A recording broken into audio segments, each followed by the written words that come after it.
Hi, everyone. It's Steve Pikiell from NJ Advanced Media. This week's Rutgers Rant is brought to you by the New Brunswick Development Corporation.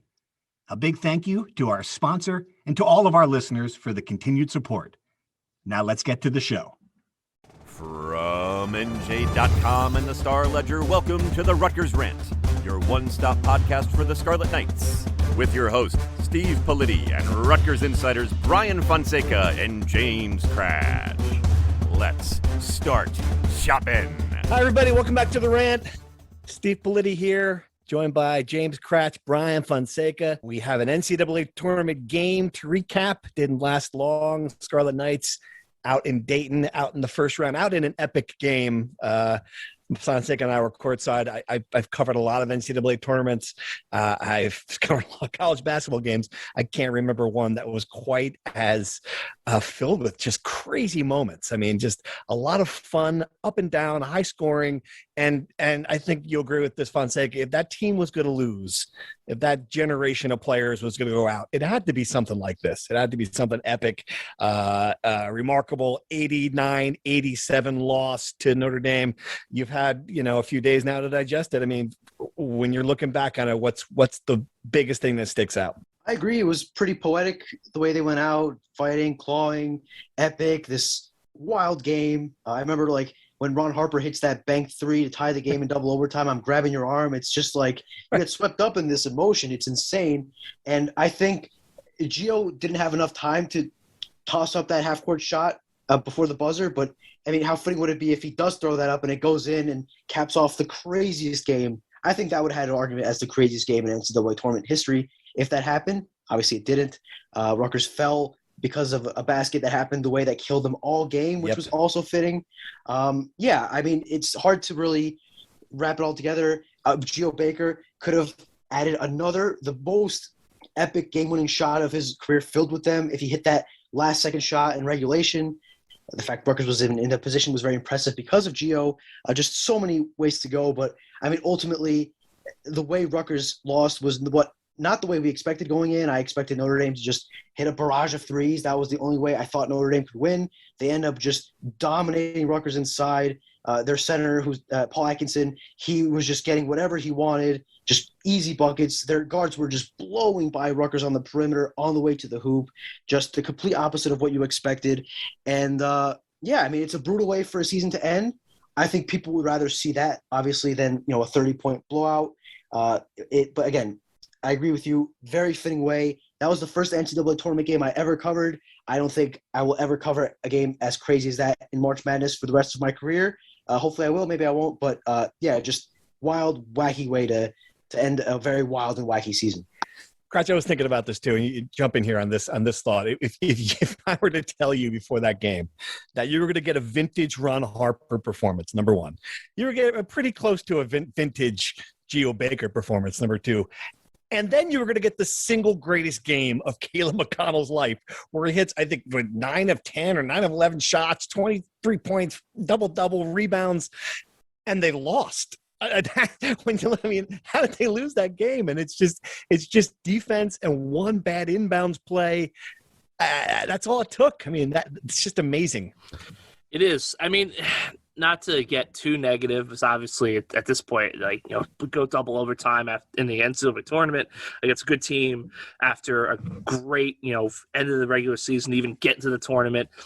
But it was just the little things like the inbounds play. There clearly was some sort of confusion about the call, who was calling timeout, what they were doing on the last play of the game. Right. I don't know if they called timeout. I was in my hotel in Detroit, getting ready for wrestling, watching the game, so I wasn't completely engrossed with, would that have moved the ball to half court? I don't know. I don't think it would have.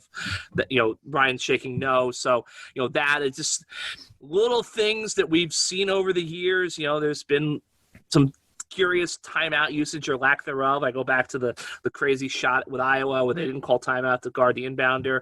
I think, Cliff, the missed dunk, I got to be honest, like when Cliff missed the dunk, I had a flashback immediately to Miles against Houston. Kind of you knew. So I thought it was a great microcosm of everything about this team. The guys, they stepped up. But as you said, the defense lacking in some areas, and those little fine details that kill you in March kind of came back to bite them in the end. Is it too harsh to say that Steve Pikiell was outcoached?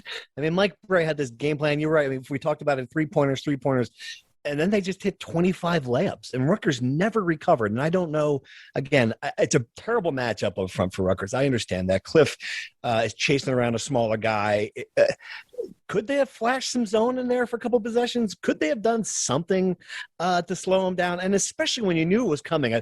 As soon as got to the point where we were one possession, Notre Dame had the ball. They were going to take the last shot in double overtime. You knew it was going to go inside, and it still was. It was still right down there. I mean, easy shot. I just wonder if there could have been something they could have done. Brian, what do you think? I always hesitate to say when somebody's outcoached or not because there's so many nuances to these things that it's right. I don't know what the game plan was. I don't know. I didn't watch every tape of Notre Dame like Steve Pikiell probably did. It's hard to say. I do think Mike Bray was very smart in the way he approached the game and I'm assuming Rutgers saw the same numbers I did, the same video I did, and saw that Notre Dame really scores most of their baskets from outside, and they decided to hammer it inside. They must have seen some form of defensive issues defending the rim from Cliff Omori, whether that's him not wanting to be too aggressive around the rim and get fouled or whatever it may be. I think you're right. Maybe them pulling him towards the perimeter was a difficult thing for him to do because he seemed to lose himself a lot on pick and roll action. Paul Atkinson was getting to the rim easily on just simple actions. And then, I mean, it's very one of the most surprising things to me was like how easily some of the Notre Dame guards were just blowing by Rutgers on the perimeter. I mean, like Ron Harper especially was having a rough night up there, keeping guys contained. Yep. And Paul Mulcahy too. Just like it's hard to see. I mean, Rutgers doesn't play in a very athletic conference. The Big Ten is good, but it's not athletic. That's not something you'd say. And I wouldn't say Notre Dame is a team I think as absolutely athletic or anything like that. And they were just blowing by dudes and getting to the rim with ease. And because Cliff is chasing around Paul Atkinson around the perimeter, he wasn't there to block shots, right? I agree that Caleb McConnell had his best game offensively of his career by far. I don't think he was particularly great defensively.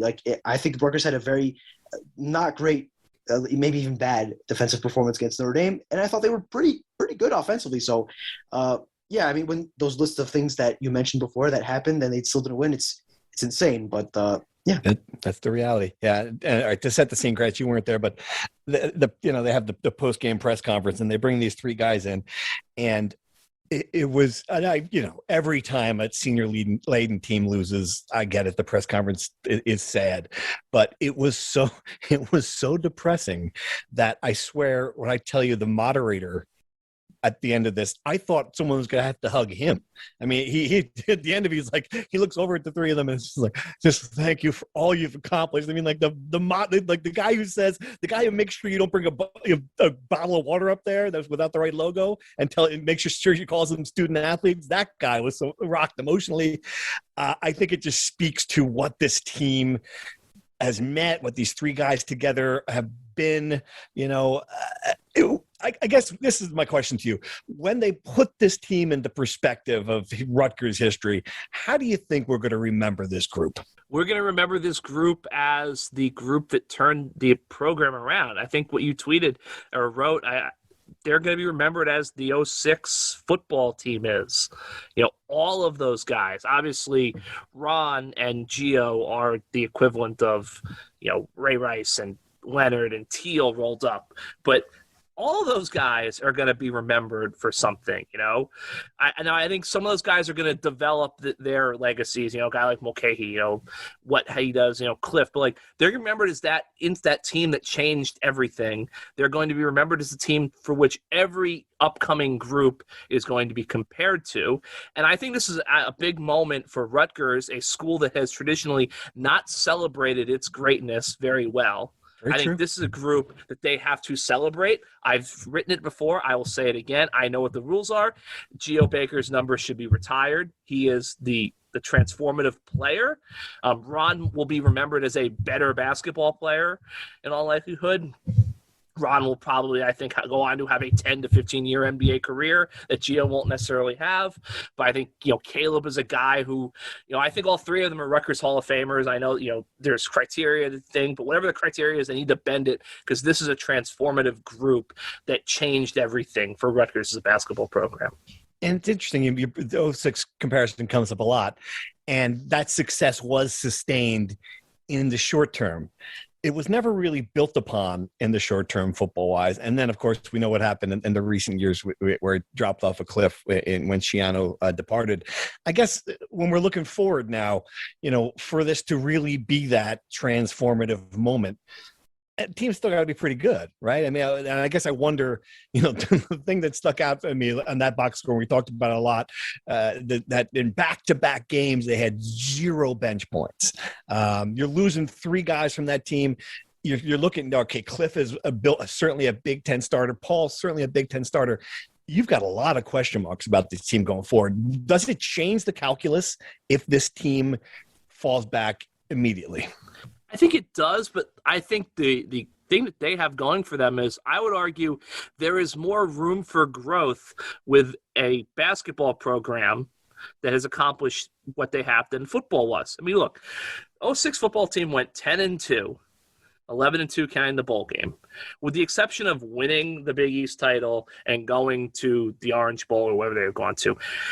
They may have hit the ceiling of Rutgers football. Even today, in 2022, I would argue, if Rutgers is good, the ceiling still right now might be 10-2 going to a New Year's Six bowl game. And that 10-2 might not be good enough in the year it happens to win the Big Ten. Whereas basketball, for everything they've accomplished, they still haven't won the Big Ten. They still haven't been to the Sweet 16. They still haven't been to the Elite Eight. So that's the thing. Like, in a way, if Pikiell can keep things going, a year or 2 or 3 from now, they might break through and get to the Sweet 16, and it's going to feel like they've built on it. And then there's another level. That's the one thing that basketball has going for. You can make massive achievements without getting to the Final Four and without winning a national title. All right, Fonseca, let's take that the short-term thing with this team. The additional news that Jalen Jones declare for the NBA draft. I guess apparently anyone can just do that because that seems a little on the strange side to me, but God bless. He didn't, his statement made it seem like he wasn't coming back to Rutgers. That's another guy you're counting on. Let's see if he can step in and become that, scorer off the potential starter for that team. He's gone now too. I guess, what are we looking at next year? I mean, where are the biggest holes, and is there hope that this transition won't be as rocky as it might look like right now? Well, in regards to Jalen Jones, I have absolutely no idea what's going to happen with that situation, to be honest with you.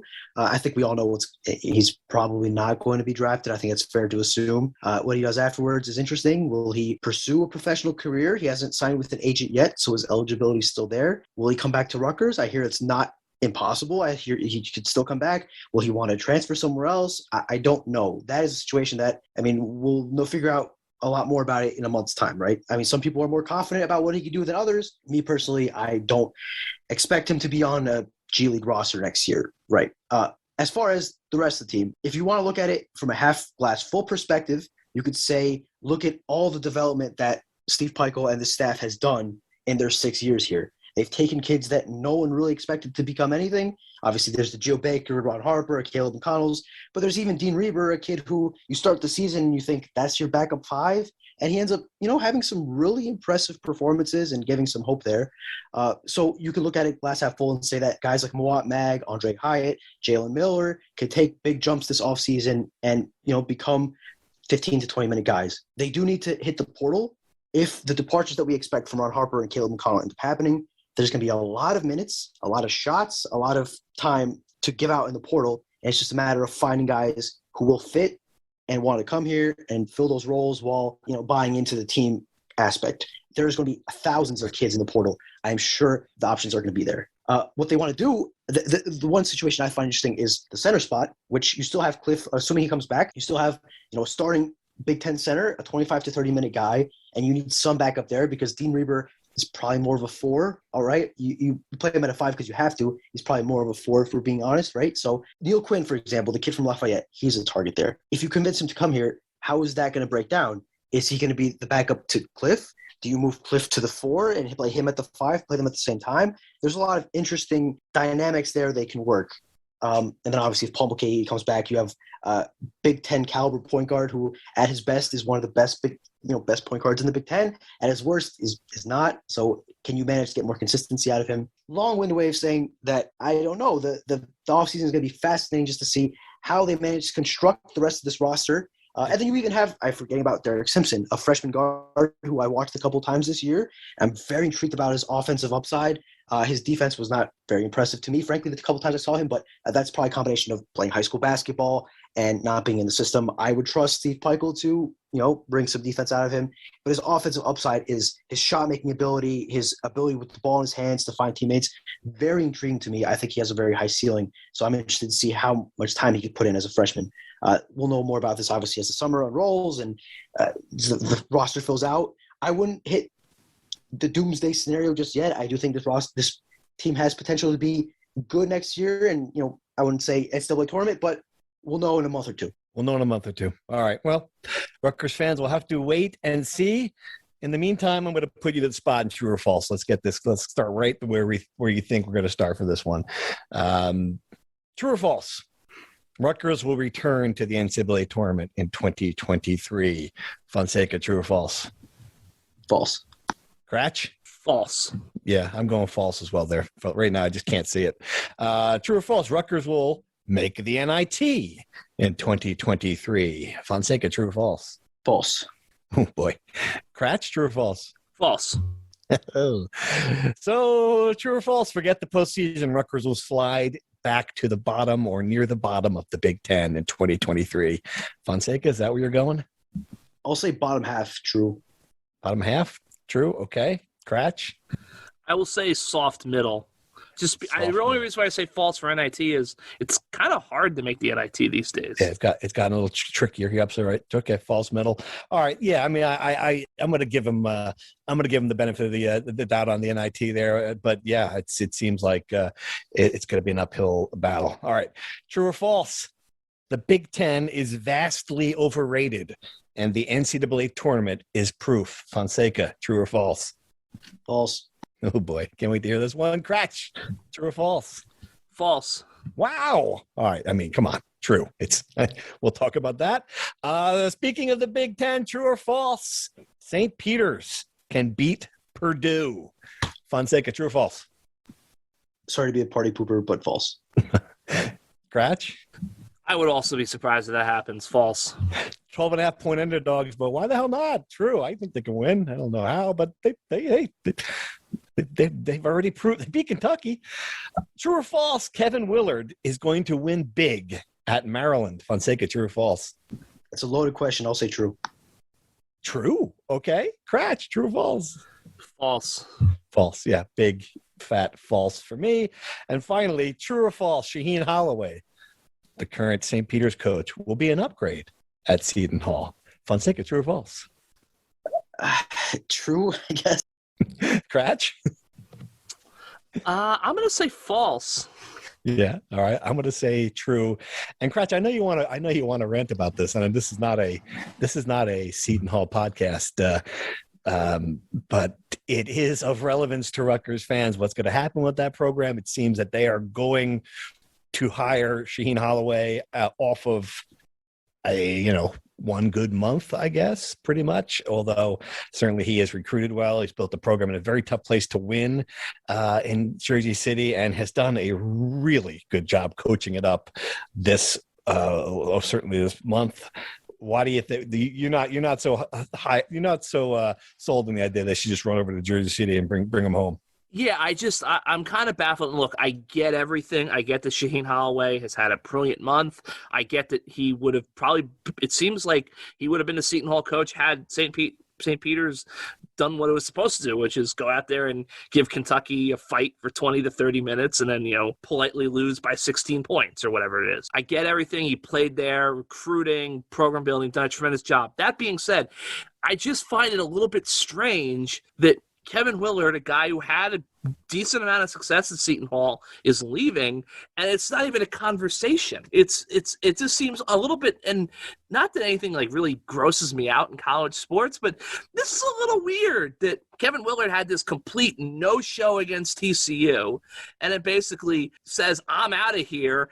Shaheen should get the job while Shaheen's team is playing in the NCAA tournament. And then everyone's just acting like this is a done deal. Like you're basically telling like St. Peter's, you guys are the best, Cinderella's forever, but your coach is gone. I mean, he's not even going to take the bus back to Philadelphia with you guys, you know? It's just very strange to me. And what I keep on coming back to is not only that, but for Seton Hall to have no search, not even pretend to have a coaching search, when Rick Pitino is in New Rochelle. No, and like, here's the thing. Paul needs to build a practice facility, okay? Who do you think would have the practice facility built the next day? Yeah, well. Seton Hall is paying $2.5 million to, and that's all part of the issue too, but like Seton Hall is paying $2.5 million to Shaheen Holloway, because that's what Willard is making.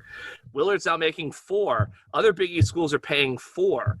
You know, facilities. I just like, I totally get it. If you go through a little bit of research and hire Shaheen, no problem with that. This seems strange to me to hand the job to the guy without all the connections, and I just don't know if that's the best way to run a Big East basketball program that has had some success on a national level in the past few years. The last thing I'll say is the world is full of mid-major coaches who get on great runs, immediately get hired to better jobs, and it doesn't work out. Well, it does work out sometimes. Look at Pikiell. You're right. It doesn't work out a lot of the time. And I think I think that obviously there's a better chance than not that this is going to be a good hire for Seton Hall, and it certainly could be an upgrade. I just think it's a little strange that you just don't even have a conversation, it seems, before making this move. But if you're going to call Rick Pitino, you're not going to, hey, let's just interview this upstart guy. I mean, you're going to hire Rick, but did they even call him? Did they even call him? Why would you call him if you're not going to hire him? You know what he is. I mean, it's not like. Well, that's what I'm saying. Like, to me, like, if I were Seton Hall, I would have called him. I would have hired him. You would have hired him. Yeah, of course I would have. Fonseca, if Rick Pitino is hired at Seton Hall, the facility will be. The money will be there within a month. There will be banners in the gym. Now, I can't guarantee they're going to stay up forever, but they're going to be there. All right. Fonseca, break the tie. Ask the people in Louisville if they care that banner isn't up anymore. Ask them if the memories are still there. If the greatest college basketball coach in the history of the sport. What? You don't think Rick Pitino is the greatest coach in the history of the sport? No, I don't think Rick Pitino is the greatest coach in the history of the sport. Wait, you can't just drop that in there. I mean, what the hell are you talking about? The greatest coach in the history of the sport? Who's better, John Wooden, when there were 8 teams in the tournament and he had all 7 How about Mike Krzyzewski? He's got 1,200 wins. He's been coaching for 70 years. So has Rick Pitino. You think he woke up yesterday? He's been coaching since. Okay. Won national champipips in multiple places. Oh, all right, anyway. All right, no, time out. I gotta interject here, okay? This is what I would say. I think this is actually a fascinating conversation. We're about to go really off the rails here. Is that too late. On one hand, I would argue that Blitty's right. Krzyzewski, John Wooden, Bob Knight, those are the greatest coaches in the history of college basketball. That being said, if I was an AD, I would hire Rick Pitino over all of them at the moment. Yes. I would also argue, if we go back 15, 20 years, I would have said Larry Brown would be the guy I hire. Larry Brown and Rick Pitino win everywhere. No matter what it is, we could give them a team of JV kids somewhere in Wyoming, and they would win the championship of that high school. Except the Boston Celtics and the New York Knicks are the two exceptions to that rule. But I hear what you're saying. Yes. What conference do those teams play in, Steve? Big Ten? I understand. Yeah, they could this year. All right. Well, that's a fascinating discussion. But so you would call Rick Pitino. All right. So I would hire Rick Pitino tomorrow so I can win the Big East, make a Final Four run. You know. And look, if we can stop pretending if we can stop pretending there's ethics in college sports for once, and just try to win like everyone else is trying to do, you know, whatever. Hire the guy. Yeah. Okay. Also, I think Shaheen Holloway is a good hire. I would think if they do it, great hire.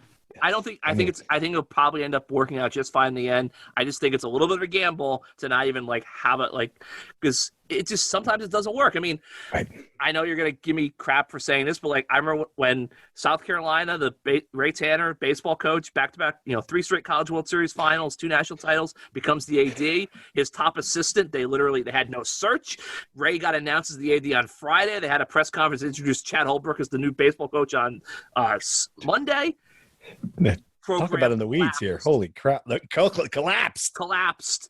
What a travesty. Missed South Carolina baseball. End up firing the guy that went from the College World Series and not even making it to the regional. Disgraceful. Exactly. Yes. So, like, that's always worked that way. Last thing before we go, I think Willard will do fine at Maryland. I don't understand the hire, but Maryland is not – like, they don't have a practice facility. And if Maryland – they don't? No, they don't. They do not have Really? a basketball-specific practice facility. I wonder if Maryland is one of those schools that has unrealistic expectations and that Kevin Willard is just going to become Mark Turgeon, where he's going to recruit well and he's going to make the tournament, but he's not going to win a national title, and they're going to run him out of town in 5 years. If you gave me the over-under on Kevin Willard's tenure in Maryland at 4, I'm taking the under. That's how uninspired I am by this hire. He doesn't inherit much. He's going in there with the fan base already grumbling about him. And he had never been a great recruiter. So I don't know what you're suddenly going to become a great recruiter in Maryland. I don't know. Can I make the case for Kevin Willard really quick in 2 minutes?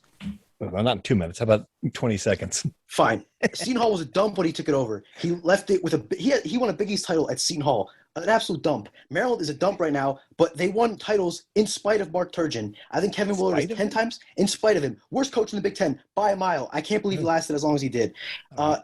Kevin Willard is 10 times the coach as Mark Turgeon is. He's going to get players because that's what Maryland does. Kids in Maryland dream of playing for Maryland, unlike kids in New Jersey dream about playing for Rutgers. He's going to get players. He's going to coach them up. He's going to win more Big Ten titles in 5 years than Mark Turgeon won in 10 or whatever. There's an entire thread on the 247 boards for Maryland called Turgeoning. It's a real thing. Turgeon lost games he should have won. There will be Willarding, which is winning games you shouldn't. Willard will win Big Ten titles. Let's go to the other topic we've got here. The Big Ten is vastly overrated. Yes. So, I mean, you get 9 teams in the tournament and you get 2 in the Sweet 16. I mean, come on. That's ridiculous. You can't tell me. And that's not the first year either. That you can't tell me that the league is not a little overrated. Iowa loses. You lose Illinois again. They do it every year. At a certain point where it's more than just it's a thing. It's not just a 1-year deal. You're absolutely right. The MAC has the same amount of teams in the Sweet 16 as the SEC. They are exactly equal conferences. St. Peter's would probably finish in the same spot as Kentucky, roughly. My point in that is that it's a single elimination tournament. It does not indicate the strength of a conference. The Big Ten is probably – they were overrated in the sense that they're not the best conference in the country. That's probably the Big 12, followed by the SEC. But the Big Ten is right up there. I mean, it's very they haven't won a title. I get it. Yeah. How many titles has the Big East won outside of Villanova in the past 20 years? And UConn, the AAC has won 2 national championships in the past 10 years. That doesn't mean it's a great conference, right? Right, but okay. I would say this. One? I can't take credit for it. Noah Trister, AP in Baltimore, covers Terps. The Big Ten didn't have anyone seeded higher than 3. They. As you said, based on seeds, the Big Ten was expected to get like 5 teams to the round of 32. They got 6. Based on seeds, they probably were supposed to get 2 to the Sweet 16. They got 2. Rutgers was an 11 seed. That's the thing. Like the Big Ten is deep and it's got quality teams, but they didn't have a great team. So, yeah, I think they're properly rated. This is what's going to happen. These other leagues have teams that are, it's a much more of a gap between the top and the middle. I think that's what happened. The Big Ten teams are built to beat other Big Ten teams, and they get to this tournament. Right. Okay. I mean, you would just think once in a while they would have a breakthrough and get a couple of have the kind of year where look at the Big Ten. They've got 4 Sweet 16 teams. It's just that seems like it never happens. All right. Good job on true or false, guys. That was fun. We got a little frisky. Let's take some insider questions, shall we? Thanks everyone for subscribing as always. A lot of good questions about the future. A lot of people really concerned about the future of the program. And here's one right away. Let's talk Pikiell. I'm a fan, but was this big contract extension 8, 10, 12 months too early? Almost seems similar to the Chris Ass extension, which we all know what happened there. That seems a little harsh. We'll say this, Cratch. The difference is obviously he's got a track record. He's done it. If you were hiring Rutgers coach tomorrow, you would hire Steve Pikiell, and you would give him a big contract. What do you overall think about the deal? I thought it was, it was a deal that they had to make at this point in time because they were getting to a point where potentially they were going to have a situation. I don't know if it would happen this year, but we were getting to the point where a couple things. One, we talked about in the podcast before, Georgetown, Providence, Notre Dame, schools that could pay Pikiell what he's making at Rutgers or more, schools that would fit Pikiell from a geographic, philosophical standpoint, all could have coaching changes. Providence had Cooley staying for now, but you didn't know what was going to happen when you started working on this contract. Ewing is only going to be at Georgetown for so much longer. Pikiell obviously has ties to the D.C. area from his time at George Washington. And then Notre Dame, Mike Bray was very much in the mix at Maryland. Now he's probably safe because they've gone on a run. But if when Steve Pikiell started talking about how his dad, watched Notre Dame football and everything, you started to wonder, well, if Mike Bray had gotten the Maryland job and Notre Dame had come knocking, would Steve Pikiell have left for them? I think I'm forgetting another. Oh, and UConn. Right. I think you had to look, everything's good now, but the honeymoon is already over in stores for Danny Hurley. So I think that was a big thing too, is that you had to get the thing on the books now, because in a year or two, if Danny is gone, you want to be protected. All right, another question about Pikiell's coaching, Fonseca. I have very few gripes with Pikes, but his end-of-game offensive strategy has been suspect since he got here and has become way more exposed the last 2 years. Gio and Ron have hit some clutch shots, but the isolation strategy where we force a well-defended fadeaway isn't what to rely on. I mean, it's an interesting point, the fact that, you had a player in Geo Baker who was excellent at hitting that shot. Doesn't mean it's a high percentage shot for most players. Do we not look closely enough at his end game strategy? Are those types of shots different than the ones they take the other 39 minutes of the game? Are they running this intricate offense I'm not aware of? Yeah. That's just what they do. They ranked, I think, in the 96th percentile in shots at the rim and from three. They take they take the least amount of shots around the rim and threes, NBA style offense. It's just who they are, right? I understand the point, but also no one's ever complaining about that when the shots go down, right? I think people are just trying to find a reason to get upset that they lost, which is understandable. But I guess my point is that's just the Rutgers offense under Pikiell. That is what it is. Maybe it'll change when they get different kind of players. Like you said, Geo was an exceptional mid-range jump shooter. I don't know, but I'm frankly surprised at the premise of the question, because I think it's, that's just the offense they run. Good point. All right. One more on Pikiell's tenure. Is there an argument that the results, given the talent level, has been, dare I say, disappointing? In the vacuum, without the history of the 30-year drought, first for a loss and a round of 32 doesn't seem as great. Or am I just overrating the talent on this team? All right. So let's first say that, and I agree with Fonseca's analysis the other day in a great story on a post, that the best team was the first one in this run, and it didn't get a chance to play in the tournament. And we will not know what that team might have done. Cratch, though, if you look at these last 2 years, I don't know, is it disappointing that you had to be in Dayton in the first place and you were on the bubble of the year? I mean, what do you think to that one? I think this year you just take what you can get after the way you started. In hindsight, you could go, this team could have been a 3 seed if they had not, had all these losses in the non-conference. But you just take what you can get. Last year, it's kind of hard. I felt like last year was a more disappointing, tournament notwithstanding, because last year's team, there was a point where they seemed really, really good. And they kind of faded, and they got back into it at the end. But I think you're right. The best team was the 1920 team that we never got to see play in the tournament. And even then, they were so bad on the road, that was kind of a knock against them until the Purdue game. All right, diving deep into this roster. odds Jaden Jones come back, i.e. doesn't pursue the transfer or get drafted, obviously. And do you have any insight into what happened behind the scenes with him? Fonseca, I mean, it's just not the kind of thing you'd be poking around on, because I don't think anyone really expected that. At least I don't know. Maybe was it the concussion thing? Cover? I mean, what do you have any theories at all as to what happened with that kid? I think he and the people around him are very confident at the kind of level of play that he is at. They like his size, the 6'8". They think he has the ideal body and play style for the modern NBA, and he and the people around him believe that he's good enough right now to play at the pro level. I whether you agree with him or not is a different story. And you, meaning not you, Steve, I mean people in general, obviously. But that's what they believe. How would we know? We haven't seen him play here at this level. I would possibly know if he could play at the next level. That is the counter argument. If he's not good enough to play at Rutgers, is he good enough to play in the next level? I just feel like he would have played. I'm not like Pikiell's not. He would have found the kid wasn't good enough to play in the NBA. I don't know. I get it. He loves Ron Harper. But still, you would think you get him on the court. I mean, geez. I'm with you. If let's say in a year's time, watching Jaden Jones play with the Indiana Pacers, it would be the biggest maljudgment of talent in the history of basketball by the Rutgers coaching staff. I tend to think that that's not going to happen. I mean, again, we could be wrong. I think ultimately the people that made this decision believe very much so in Jaden Jones' basketball acumen. I think the vast majority of people don't agree with them, but ultimately they're the only people that matter, and they made that decision.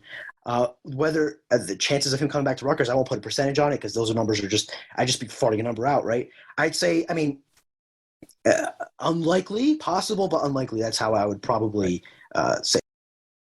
That's fair. All right. One more for you, Cratch. Andy from Glassboro would like to know if we have an update on the women's basketball coaching situation. As of now, I mean, it's still kind of status quo. You know, Rutgers is operating on the assumption that Vivian Stringer is going to return as the head coach, and she's still on leave. Her university approved leave, and they're just kind of motoring along. I mean, Tim Eatman, in press conferences towards the end of the season said, she's coming back. We're ready to roll. We're recruiting. We're signing recruits. So we'll see what they do in the spring period. But as of now, it's more of the same. All right, everyone. Thanks for the questions. Great stuff overall, as always. What else we got? Wrestling. How was Detroit? It was not a good. Did not seem to be from afar a good weekend for Rutgers wrestling. No, it wasn't a great weekend for them. I think going into it, you kind of felt there was going to be a boom or bust weekend, and I wouldn't say it completely busted, but it came pretty close. Obviously, Sebastian Rivera just did not seem healthy with his knee, which is understandable. I mean, the guy had meniscus surgery a month earlier, so he gets upset in the quarterfinals. Credit to him, though, he wrestled a lot better after that. He wrestled back, took third place. It's kind of disappointing that you didn't get to see him have – one, it's just disappointing that he suffered this injury at such a critical time of the year. But two, you never got to see him have that rematch with Nick Lee. But things really kind of opened up for him. Jaden Ironman from Iowa was upset the first night. It looked like it was going to be a cakewalk to the finals for Sebastian Rivera. But, Cole Matthews from Pittsburgh wrestled him really tough in the quarters, upset him. Greg Bolsack finished his career as an All-American. That was a big moment for Rutgers because Bolsack is a guy who was a 4-time national qualifier at Clarion, never got to the podium, comes to Rutgers, one shot. They developed him. They got him over the hump, got him to be an All-American. But otherwise, I think Rutgers had some good moments. Disappointing for Mike Van Brillen not get to the podium in his career. I thought Chauver Oliveri showed some fight. Connor O'Neill, a guy who was not supposed to be there, kind of lucked into a bid, gets a pin in his preliminary round bout. So that was a good moment for them. And I thought John Poznanski, obviously disappointing end of the year, but he sort of seemed to break out of his funk a little bit there. He wrestled well. He was more competitive. So they've got something to go into the offseason to build on. So not a great weekend for the Scarlet Knights by any stretch, but also not a complete disaster because you still have 2 All-Americans. And the Bolsack, I think, is a big selling point as they go. I think they're going to try to hit the portal hard this offseason, and they can point to those guys at those lower level conferences and say, look, we brought a guy in, we got him better, we got him on the podium.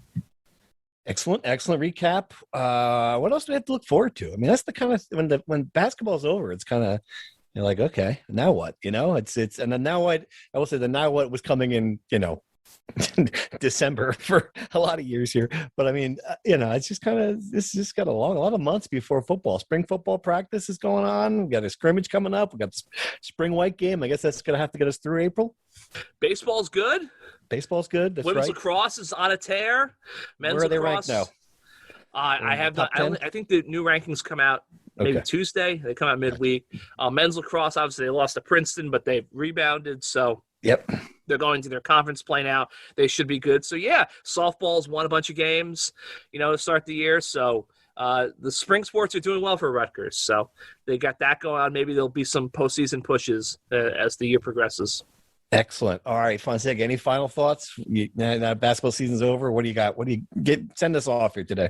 Basketball season's still going on, Steve. The Peacocks, baby. The Peacocks, yes. We'll be in Philadelphia. If you would have told me that, you're going to be traveling for the regionals, and it's going to be with St. Peter's, I would have been skeptical, but that'll be fun. I mean, it's a great story.